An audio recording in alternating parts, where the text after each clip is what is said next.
Alhamdulillah wala ilaha illallah wallahu akbar. Nduk anakku sing setinik-tinik, anakku sing denok deblong, sing ayu-ayu dhewe limbo. Ana dawuhmu apa yung nimbali karo anakmu aku? Lereng sawetara kinarya undal ambekan ya nok. Iya ngestokake dawuh.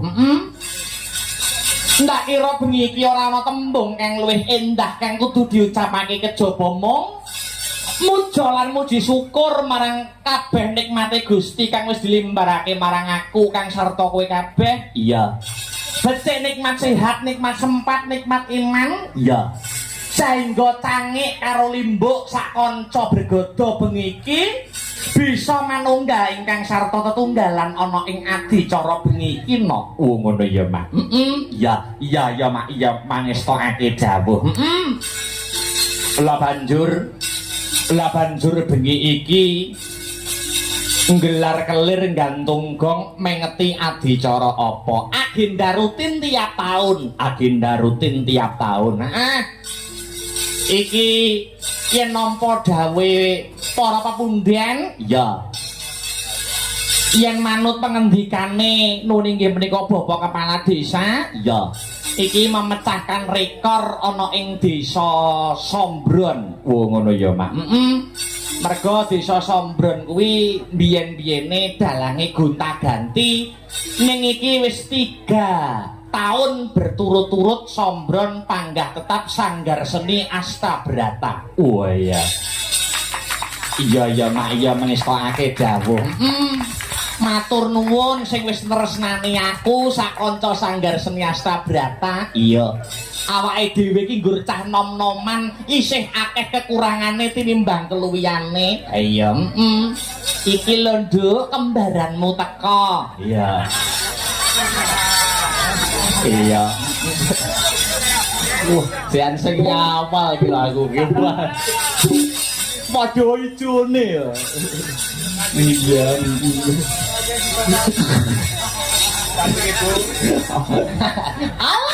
Alah. Layam ben lenggase. Ayo. Adicarane agenda rutin tiap tahun.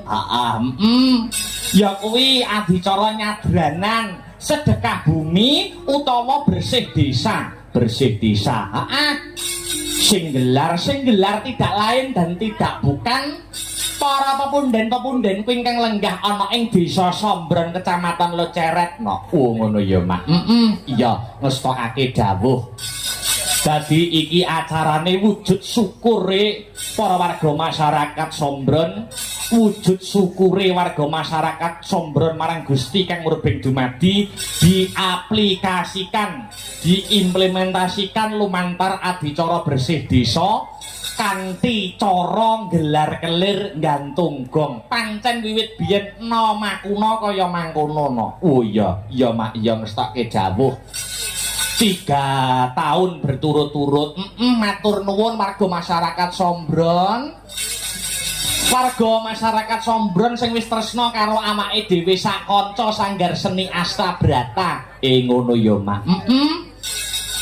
Ewadene akeh kekurangane tinimbang keluwihane awake dhewe ngrumangsani isih dadi seniman ajar. Oh, seniman ajar. Seniman ajar. Dumadi saka kanca nom-noman. Ewadene sing awake dhewe sing masih belajar ning ditresnani karo para warga masyarakat nganti rambah kaping 3 iki wis jempol 2 luar biasa nggo desa Sombron. Iya, alhamdulillah.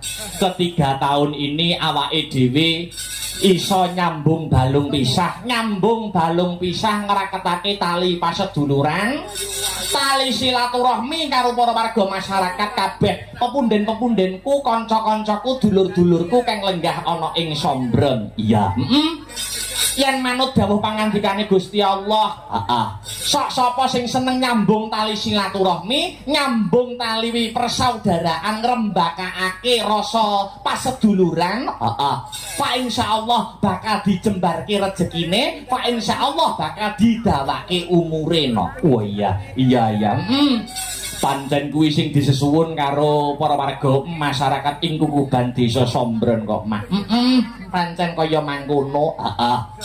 Mula ora iso matur apa-apa, ora iso ngucap sing maneka warna. Awake dhewe minangka dadi wakile kanca-kanca Sanggar Seni Astabrata. Ya. Mung bisa ngaturake panuwun kang tanpa pepindhan. Terima kasih yang sangat banyak. Iya, Mak, iya. Kunjuk karo sapa? Kunjuk dumateng mriku sedaya panitia ingkang ikut andil lumadining pagelaran dalu sak mangke ingkang dipun pangarsani dening Bapak Sekdes. Ngono. Bapak Wahyu, Bapak Ketua Panitia. Ngaturake panuwun Bapak Kepala Desa Sombron, Bapak Agus Harsono Sarjana Hukum. Iya. Lan uga ngaturake panuwun kang tanpa pepindhan kunjuk dumateng seluruh warga masyarakat ing Desa Sombron kang ora bisa ndak sebutake siji mbaka siji sing wis percaya marang awake dhewe sakanca Astabrata ketiban sampur kinen paring lelipur. Ngono ya, Mak. Iya, ngestokake dawuh. Ketiga kalinya ini tur karo dene iki uga disumbutke no. Oh, disumbutke. Iki uga saliyane para pemirsa sing rawuh ana ing lokasi iki uga di live streaming. Oh ngono. lumantar channel YouTube Astabrata Media. Iya. Jadi sing ndongake kemajuan, ndongake apik kanggo Desa Sombron ora mung penonton kang rawuh ana lokasi, nanging sutresna seni lan budaya, wabil khusus pecinta wayang kulit sing memonitor lumantar channel YouTube kabeh padha melu ndongaake. Heeh. Ujug kabile warga masyarakat ana ing Desa Sombron. Ayo. Muga-muga sak rampunge seluruh rangkaian adicara Sombron, bersih desa utawa nyadran utawa sedekah bumi Sombron. Desa Sombron kedepannya dapat selangkah lebih maju dari tahun-tahun sebelumnya. Amin Allahumma. Amin amin amin ya robbal alamin. Desa Baldatun Thayyibatun Warupun Ghafur Gemah Ripah Loh Jinawi Karta Tata Turaharja murah sandang kelawan pangan cinaketok ing kamulyan tinebena saka bencana alam kabeh warga masyarakate pinaringana rejeki kang kathah melimpah tur kebak marang barokah.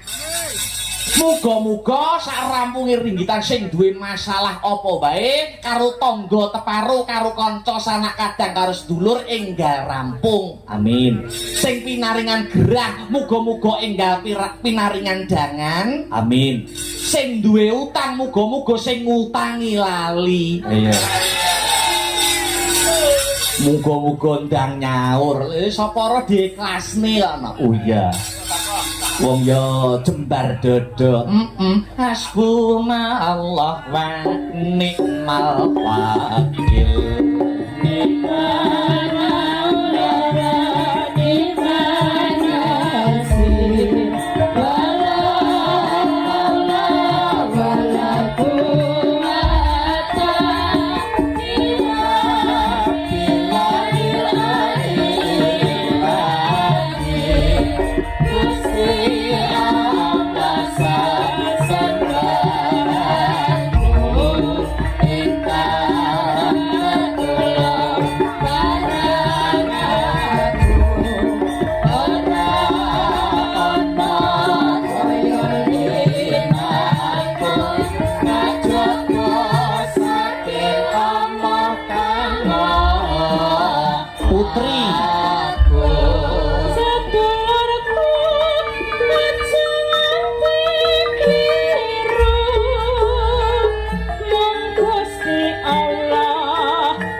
sambahanmu rintan lan telu mong limang waktu kanggo brasta mungkar lan nafsu sedulurku aja nganti kliru mon Gusti Allah sesambahanmu rintan lan telu mong limang waktu kanggo brasta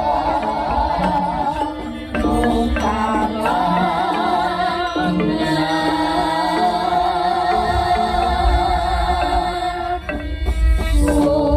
Alhamdulillah wa syukurillah awake dhewe bengi iki saka kersaning Gusti Allah sowan komplit bisa sowan komplit. Kanca-kanca kang kagabung dening komunitas Sanggar Seni Astabrata. Iya. Komplit ora komplit dikomplit-komplitke wayang gamelan kanca-kanca wiyaga sinden kabeh nggawa saka omah. Oh iya. Iya ya Mak, iya ngestokake dawuh. Ya ngestokake dawuh. Kaya sing tak kandhake ana mau ngarep. Heeh.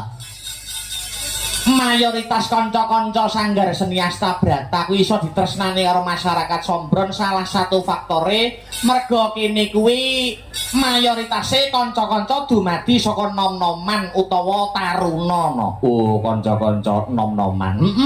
Dadi kanca-kanca Astabrata kuwi mayoritas kuwi umure kurang luwih udakara selawenan. Oh iya, selawe samarata gebuk rata selawenan. Oh iya. Dadi wis ana sing dauk, wis ana sing krama, ana sing isih bujang. Iya. Umure udakara kurang luwih selawenan sak awake dhewe iki ya selawe. Iya.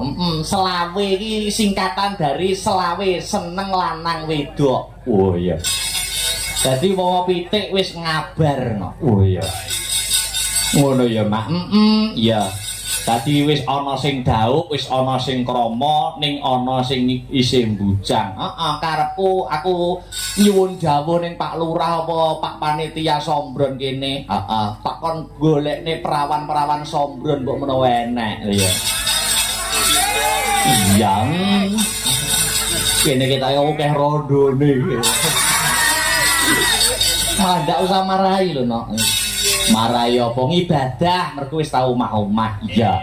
Iya ya Mak, iya. Alhamdulillah. Iya.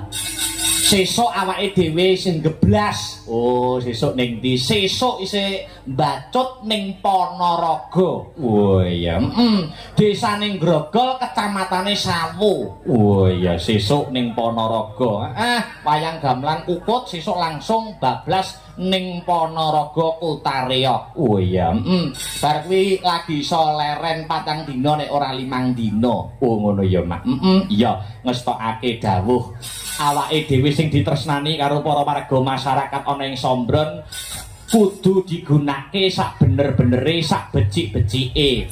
Dari semua komponen nok dalang, yoga, pengrawit, kang sarta sinden yen wis ditresnani karo masyarakat, tegese awake dhewe ana ing kehidupan sehari-hari tembung sak kecap tindak sak pecak kudu luwih diati-ati. Merga dalang kuwi ora mung maidhah hasanah, ora mung nuturi wong, ning bisa dadi uswatun hasanah, suri tauladan yang baik. Amin. Merga dalang kuwi nek manut mbah-mbah biyen iki saka tembung ngudal piwulang ana. Oh, ngudal piwulang. Ngudali lakon, ngudari reruwet, madangke pepeteng. Dalang, tembung dalang.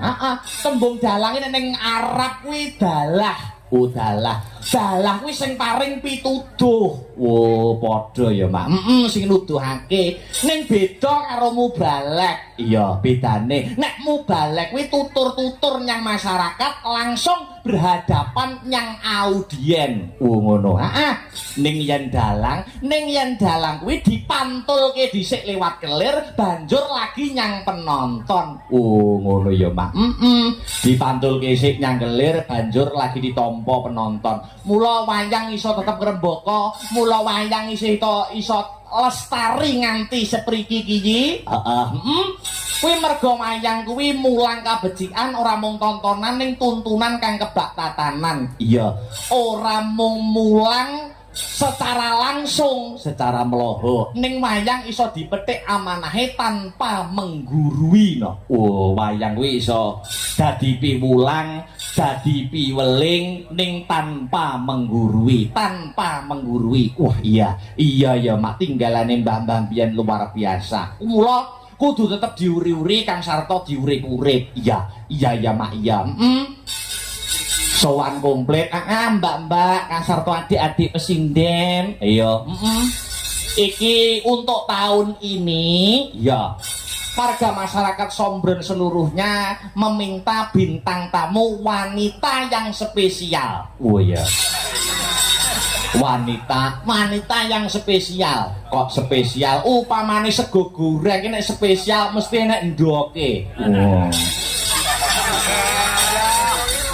Iya, nek sinden spesial kuwi mesti iso pinter goreng ndok ngono lho maksudnya iki.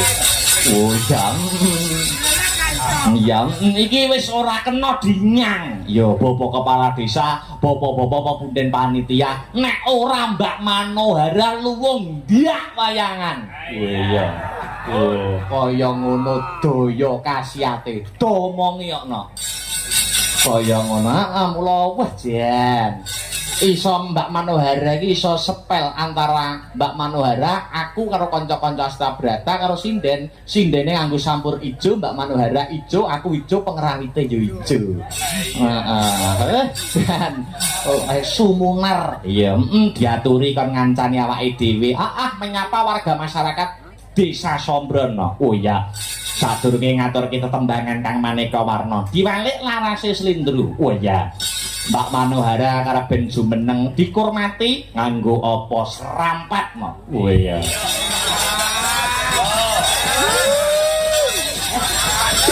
Dihormati nganggo serampat menyapa para warga masyarakat Desa Sombren. Tolong aplausnya dong. Dadeke serampat ceko yo. Monggo Mbak Mano.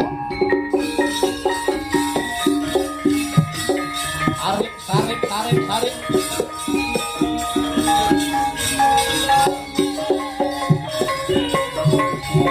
Bae lengone lho.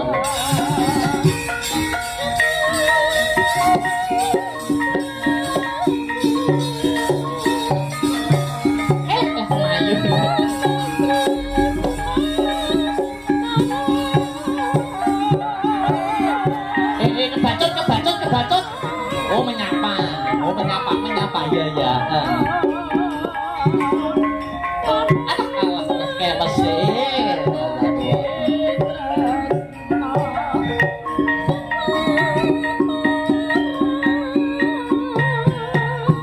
Oke.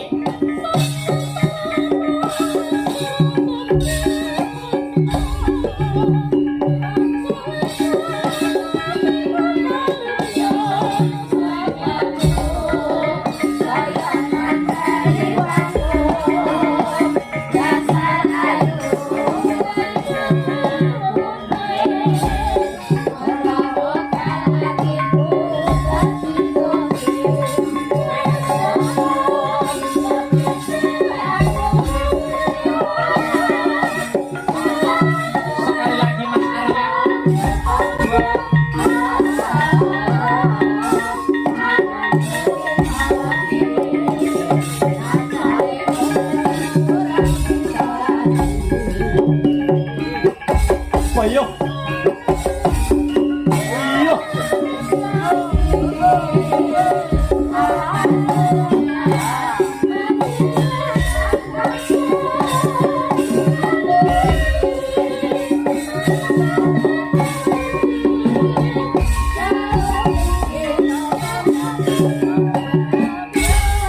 Luar biasa. Alah egak. Dan wilujeng dalu selamat malam Mbak Manohara. Wilujeng dalu. Suaranya agak blorok ya malam ini. Anu, batuk. Oh, agak sakit. Anu badannya Mbak Manuhara apa rodok gak penak? Oke. Kok ayo cangkeme ngene iki kok Oh ya. iya. Nah, jogetnya feminim banget kok suaranya. gitu ya? Feminim. Oke, bagaimana kabarnya Mas Akbar? Kabar saya. Alhamdulillah. Niki kaget tenan aku niki. Kaget tenan aku. Masa ta? Ya. Ngono. Iya. Loh, Pak. Selamat malam Mbak Menara, gimana Selamat kabarnya? malam, alhamdulillah baik. Aku tak menyapa warga masyarakat. Harus tumplek-blek ning kene ora Warga disapa. masyarakat mana? Sombron. Oh. Sombron nek kecamatannya. Kecamatannya Loceret. Oh, Loteko. Kok iso Loteko lho? Teko ki prayo ceret. Teko iki ceret. Jadi Loceret Loteko. Lo budget. Assalamualaikum warahmatullahi wabarakatuh. Alhamdulillah sing kene kompak-kompak, Mas. Kompak-kompak yang itu. Mergane kene sijine lungguh kursi. Kursi. Sijine lungguh apa sake. Tek sake wingko bar dinggo mepe pari para ya gawe telen. Ya bar nonton wayang mandi to ya. Oh, ngono? Iya no. Bengi-bengi ados. Iya no, Ora maksud apa-apa. ora apa-apa. Ya aku tak ganti menyapa sing neng kono. Iya iki lho. Alah, kena aja ngono lho Mas pinter.